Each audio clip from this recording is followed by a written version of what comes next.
வணக்கம். இன்னைக்கு நம்ம ஒரு முக்கியமான வரலாற்று தேடலுக்குள்ள போக போறோம். நம்ம இந்தியாவோட ஆன்மாவோட கலந்த ஒரு பிரம்மாண்டமான முழக்கம் இருக்கு. ஆனா அதை நமக்கு கொடுத்த அந்த மாவீரனோட பேரு நம்மள பலருக்கும் ஞாபகம் இல்லைங்கிறது தான் நிஜம். அந்த மாவீரர் டாக்டர் செண்பகராமன் பிள்ளை. அவரோட நம்பவே முடியாத ஆனா மறைக்கப்பட்ட வரலாற்றை தான் நாம இன்னைக்கு முழுமையா தெரிஞ்சுக்க போறோம். தயாரா? முதல்ல உங்ககிட்ட நான் ஒரு கேள்வி கேட்கிறேன். ஜெய்ஹிந்த் இந்த உலக புகழ்பெற்ற வார்த்தைய முதல்ல உருவாக்குனது யாரு? உடனே நேதாஜி சுபாஷ் சந்திர போஸ்னு நீங்க நினைச்சீங்கன்னா அதுல தப்பே இல்ல. ஏன்னா அத உலகமெங்கும் கொண்டு சேர்த்தது அவர்தான். ஆனா உண்மையான பதில் என்னன்னு தெரிஞ்சா நீங்க நிஜமாவே ஆச்சரியப்படுவீங்க. ஆமாங்க, ஜெய் ஹிந்த் அப்படிங்கிற இந்த சிலிர்ப்பான முழக்கத்தை முதல்ல உருவாக்குனது டாக்டர் செண்பகராமன் பிள்ளை தான். 1933ல வியன்னாவில் நடந்த ஒரு மாநாட்டில் நேதாஜியை சந்திக்கும்போது செண்பகராமன் பிள்ளை இந்த முழக்கத்தை முழங்கினார். அதுக்கு பிறகுதான் நேதாஜி இதை உலகம் முழுக்க பிரபலப்படுத்தினார். இதுதான் உண்மையான வரலாறு. சரி, இந்த மாவீரனோட பயணம் எங்கிருந்து தொடங்குச்சு? திருவனந்தபுரத்துல ஒரு சின்ன பையனா பிரிட்டிஷ் பேரரசை அவர் எப்படி எதிர்க்க ஆரம்பிச்சாருன்னு இப்ப பாப்போம். 1891 செப்டம்பர் 15ஆம் தேதி திருவனந்தபுரத்தில் இருக்கிற புத்தன் சந்தை அப்படிங்கிற இடத்துல சின்னசாமி பிள்ளை நாகம்மாள் தம்பதிக்கு பிறந்தவர் தான் செண்பகராமன் பிள்ளை. பள்ளி பருவத்திலேயே அவருக்குள்ள தேசப்பற்று அப்படியே கொழுந்து விட்டு எரிஞ்சதுன்னு சொல்லலாம். அந்த சின்ன வயசுலேயே தன் நண்பர்களை சேர்த்து ஸ்ரீ பாரத மாதா வாலிபர் சங்கம்னு ஒரு அமைப்பை உருவாக்கினார். வந்தே மாதரம்னு முழக்கங்களை எழுப்பி போராடினார். யோசிச்சு பாருங்க, ஒரு சின்ன பள்ளி மாணவனோட இந்த தீவிரமான தேசப்பற்று ரொம்ப சீக்கிரமாவே பிரிட்டிஷ் போலீஸோட கண்களை உறுத்த ஆரம்பிச்சிருச்சு. இப்படி போலீஸோட கண்காணிப்பு வளையத்துல இருந்த அவரு எப்படி தப்பிச்சு ஐரோப்பாவுக்கு போனார் அப்படிங்கிறது அடுத்த சுவாரஸ்யமான கட்டம். இதுல ஒரு சுவாரஸ்யம் என்னன்னா, சர் வால்டர் வில்லியம்னு ஒரு ஜெர்மன் உளவாளி தன்னை ஒரு விலங்கியல் மருத்துவர் மாதிரி காட்டிக்கிட்டு இந்தியாவில் செயல்பட்டு வந்தார். அவரோட உதவியோட செண்பகராமன் ரொம்ப ரகசியமா திருவனந்தபுரத்திலிருந்து ஐரோப்பாவுக்கு தப்பிச்சு போனார். அங்க இத்தாலி, சுவிட்சர்லாண்டுன்னு பல நாடுகளில் படிச்சார். நிறைய ஐரோப்பிய மொழிகளை கத்துக்கிட்டு கடைசியா பெர்லின் பல்கலைக்கழகத்துல இன்ஜினியரிங்ல டாக்டர் பட்டமும் வாங்கினார். இது வெறும் படிப்புக்கான பயணம் மட்டும் இல்லைங்க, பிரிட்டிஷாரை எதிர்க்க அவர் தயார் பண்ணிக்கிட்ட ஒரு ஆயத்த பயணம். ஐரோப்பா போன அவரு சும்மா இருக்கல, தன்னோட போராட்டத்தை ஒரு உலகளாவிய வலைப்பின்னலா அவர் எப்படி மாத்தினார்னு பாப்போம். அவர் வெறும் படிப்போட மட்டும் நிக்கல. சூரிச், பெர்லின் நகரங்கள்ல சர்வதேச சார்பு இந்திய குழுவை அவர் ஆரம்பிச்சார். பிரிட்டிஷார் நம்ம இந்தியர்களை பத்தி உலக அரங்கத்துல பரப்பி வந்த அத்தனை பொய்களையும் உடைக்க ப்ரோ இந்தியா அப்படிங்கிற ஒரு பத்திரிகையையும் தொடங்கினார்.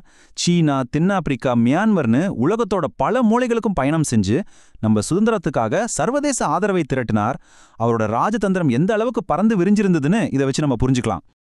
இது மட்டும் இல்லைங்க, 1915ல் ஆப்கானிஸ்தான் தலைநகர் காபூல்ல பிரிட்டிஷாருக்கு எதிராக ஒரு தற்காலிக இந்திய அரசாங்கமே உருவாக்கப்பட்டுச்சு. அதுக்கு ராஜா மகேந்திர பிரதாப் அதிபராயிருந்தார். அந்த அரசாங்கத்துல நம்ம டாக்டர் செண்பகராமன் பிள்ளை வெளியுறவுத்துறை அமைச்சரா பொறுப்பேற்று செயல்பட்டார்னா பாத்துக்கோங்களேன். இது வரலாறு நமக்கு சொல்ற இன்னொரு பிரம்மாண்டமான உண்மை. ஆனா வெறும் அரசியலோடு அவர் நிக்கல. முதல் உலகப்போர் ஆரம்பிச்சப்போ கடற்படை மூலமா அவர் நேரடியாகவே களத்துல இறங்கினார். அதுதான் புகழ்பெற்ற எம்டன் தாக்குதல். முதல் உலகப்போர் நடந்தப்போ பிரிட்டிஷார நேருக்கு நேர் தாக்க அவர் ஜெர்மனியோட கைகோர்த்தார். SMS எம்டன் அப்படிங்கிற அந்த புகழ்பெற்ற ஜெர்மன் போர்க்கப்பல்ல செண்பகராமன் பிள்ளை ஒரு உதவி பொறியாளரா வேலை பார்த்தார். பிரிட்டிஷ் சாம்ராஜ்யத்தோட மையப்பகுதிக்கே நேரடியாக போரை கொண்டு வர அவர் இந்த வாய்ப்பை ரொம்ப சரியா பயன்படுத்திக்கிட்டார். இந்த எம்டன் கப்பல் பண்ணன தாக்குதல்கள் சாதாரணமானவை இல்ல.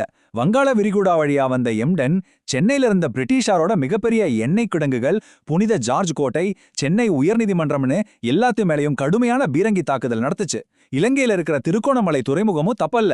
இந்த தாக்குதலோட சாட்சியா சென்னை கோட்டையை நோக்கி வீசப்பட்டு வெடிக்காம புதைஞ்ச ஒரு எம்டன் குண்ட இன்னைக்கும் நீங்க சென்னை எழும்பூர் மியூசியத்துல நேர்ல பார்க்க முடியும். இப்படியே 1930களுக்கு வருவோம். நாசி சர்வாதிகாரி அடால்ஃப் ஹிட்லரை நேருக்கு நேர் சந்திக்கும் போது என்ன நடந்ததுன்னு தெரிஞ்சா உங்களுக்கு புல்லரிச்சிரும். ஒருமுறை ஹிட்லரை சந்தித்தப்போ ஹிட்லர் ரொம்ப திமிரா, இந்தியர்கள் பிரிட்டிஷாருக்கு அடிமையா இருக்கத்தான் லாயக்கு, அவங்கள சுயமா ஆளும் திறன் அவங்களுக்கு கிடையாது அப்படின்னு ரொம்ப தரக்குறைவா பேசினார். இதை கேட்ட செண்பகராமனுக்கு கோபம் தலைக்கேறிடுச்சு. எதிரில் இருக்கிறது மாபெரும் சர்வாதிகாரின்னு கொஞ்சம் கூட பயப்படாம இந்தியா தன்னைத்தானே திறமையா ஆளும் முழு தகுதியும் பெற்றிருக்குன்னு சிங்கமா சிலட்டு எழுந்து வாதிட்டார். வரலாற்றுல இது ஒரு மாபெரும் தருணம். செண்பகராமன் பிள்ளையோட ஆணித்தரமான வாதங்களுக்கு முன்னாடி ஹிட்லரால நிற்க முடியல. வேற வழியே இல்லாம தான் பேசின வார்த்தைகளுக்காக அந்த அடால்ஃப் ஹிட்லர் எழுத்துப்பூர்வமா மன்னிப்பு கேட்டார். யோசிச்சு பாருங்க, ஒரு சர்வாதிகாரியையே மன்னிப்பு கேட்க வச்ச செண்பகராமனின் துணிச்சலும் அறிவாற்றலும் எந்த அளவுக்கு பெரிதுன்னு. ஆனா ஒரு சர்வாதிகாரியா அவமானப்படுத்தினதுக்கு அவர் கொடுக்க வேண்டியிருந்த விலை ரொம்பவே கொடூரமானதுங்க. அவரோட சோகமான முடிவையும் அந்த மாவீரனோட இறுதி ஆசையும் பத்தி இப்போ பாப்போம். ஹிட்லரையே எதிர்த்து பேசின செண்பகராமனை நாசிகள் சும்மா விடுவாங்களா? ஒரு அரசாங்க விருந்துல அவர் கலந்துகிட்டப்போ அவரோட உணவுல ரொம்ப ரகசியமா விஷத்தை கலந்துட்டாங்க. மெல்ல மெல்ல அந்த விஷம் அவரை ஒரு நோயாளியாக்கி படுக்கையில வீழ்த்துச்சு.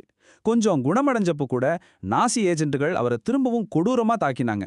இதனால 1934ஆம் ஆண்டு மே 26ஆம் தேதி தன்னோட 42 வயசுலயே செண்பகராமன் பிள்ளை வீரமரணம் அடைந்தார். இறக்க போறோம்னு தெரிஞ்சதும் அவர் தன் மனைவி ஜான்சி கிட்ட ஒரு கண்ணீர் மல்கும் இறுதி ஆசையை தெரிவிச்சார். இந்தியா சுதந்திரம் அடைகிற வரைக்கும் என் அஸ்திய பத்திரமா பாதுகாக்கணும். சுதந்திரம் கிடைச்ச பிறகு அதோட ஒரு பகுதியை நான் பிறந்த திருவனந்தபுரம் கரமணி ஆற்றிலையும் மீதிய நாஞ்சில் நாட்டு வயல்களிலையும் தூவணும் அப்படின்னு சத்தியம் வாங்கினார். எந்த நாட்டை அவர் உயிரா நேசித்தாரோ அந்த மண்ணோடு கலக்கணுங்கிறது தான் அந்த மாவீரனோட ஆசை. 32 வருஷங்கள், ஆமாங்க, 32 நீண்ட வருஷங்களா தன்னோட கணவனோட அந்த புனிதமான அஸ்திய அவரோட மனைவி ஜான்சி யாருக்கும் தெரியாம பத்திரமா பாதுகாத்து வந்தார். இந்தியா சுதந்திரம் பெற்று பல வருஷங்களுக்கு பிறகு 1966ஆம் ஆண்டு ஒரு சுதந்திர இந்தியாவுல செண்பகராமன் பிள்ளை ஆசைப்பட்ட மாதிரியே அவரோட அஸ்தி இந்திய மண்ணில் தூவப்பட்டு அவரோட இறுதி ஆசை நிறைவேற்றப்பட்டுச்சு. நமக்கு ஜெய்ஹிந்த் அப்படிங்கிற அந்த சிலிர்ப்பான முழக்கத்தை கொடுத்தவர், சர்வதேச அளவுல நம்ம விடுதலைக்காக குரல் கொடுத்தவர், ஹிட்லரையே மன்னிப்பு கேட்க வச்சவர், இன்னைக்கு நம்ம பலருக்கும் தெரியாத ஒரு மறக்கப்பட்ட மாவீரனா இருக்கார். இது நம்ம முன்னாடி ஒரு முக்கியமான கேள்வியை வைக்குது. டாக்டர் செண்பகராமன் பிள்ளை மாதிரியான மாவீரர்களை இனிவரும் காலங்களிலாவது நாம எப்படி தொடர்ந்து ஞாபகம் வச்சுக்க போறோம்? இந்த ஒரு முக்கியமான சிந்தனையோட நாம இன்னைக்கு இந்த வரலாற்று தேடலை நிறைவு செய்வோம். கண்டிப்பா சிந்திப்போம். ஜெய்ஹிந்த்.